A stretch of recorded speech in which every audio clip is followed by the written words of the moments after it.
All right, welcome to episode 5 of Adventures in Inbetweening. We're continuing with smears today. It's something that I always appreciated in animation ever since I was a kid. Like most kids growing up, I think I thought that I experienced the world the same as everybody else. And so that meant to me that everybody loved animation, everybody loved cartoons, everybody got the same sense of creativity and fun and zippy feeling, appreciation for all of these ideas that were in there. And it wasn't until I got older until I started seeing, oh, okay, so other people, other kids aren't seeing all this deformation and stretching in the same way as I am. And it really stuck with me, this idea of just you can do anything that you can picture in your mind, and that's part of what got me into the career of animation. This is a clip here from Rikki Tikki Tavi. It's a Chuck Jones cartoon that came out in 1975. I first saw it when I was 5 or 6. It left a massive impression on me. I didn't know it at the time, of course. You can see what he's doing here. He's stretching out the head, leading the action with the head, leaving the body behind. The tail is trailing, the body's trailing, everything's stretching out, taking advantage of the environmental geography here, going around the legs of the chair, multiples on the ears, stretching out the head, and then the head arrives, and the arms and the upper torso, but the tail, the body, everything is still coming behind, still trailing, still with these beautiful shapes. And it was just something that I didn't know exactly what it was. I didn't know how it was created when I was a kid, but it just gave me this, it planted these seeds of, wow, this is something that you could come up with, that you could share with the world. This could be in your head. So obviously, I mean, this isn't a direct representation of that, but it's the same principles that I'm using here in my drawing when I'm creating these smears. It's not imitating the art style, but it's gathering and utilizing the principles and the ideas that have been handed down over the decades they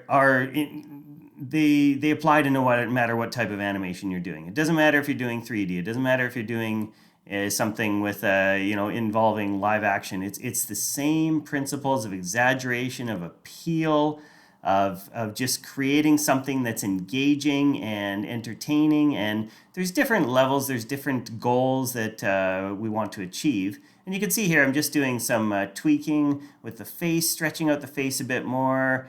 I'm not quite happy with that nose. I'm going to come back and revisit that later.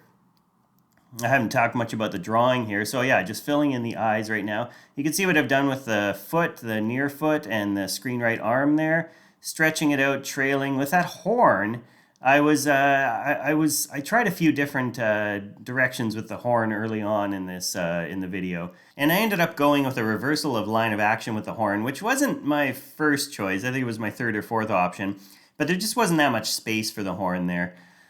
So I ended up doing this reverse curve. I'm pretty happy with that. So you can see I'm going in and I'm tightening things up, cleaning the roughs that I've put in.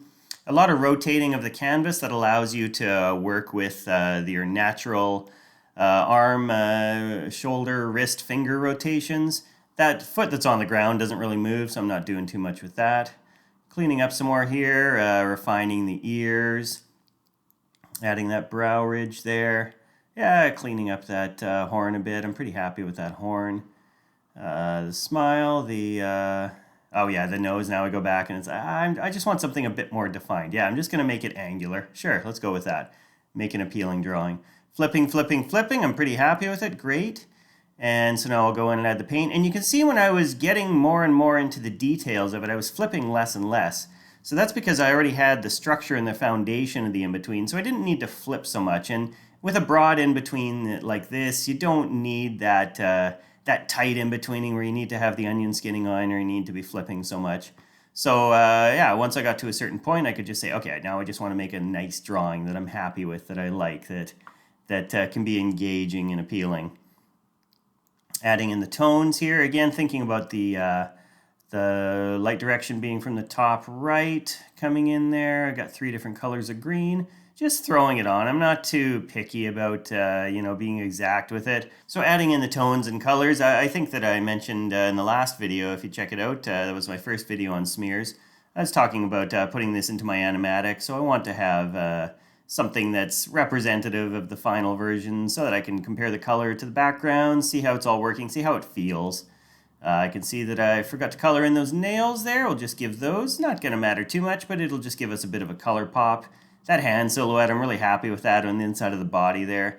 A silhouette doesn't have to be on the outside of the body. It can also be on the inside when you have some strong color differences as well. Just brightening up that yellow a little bit.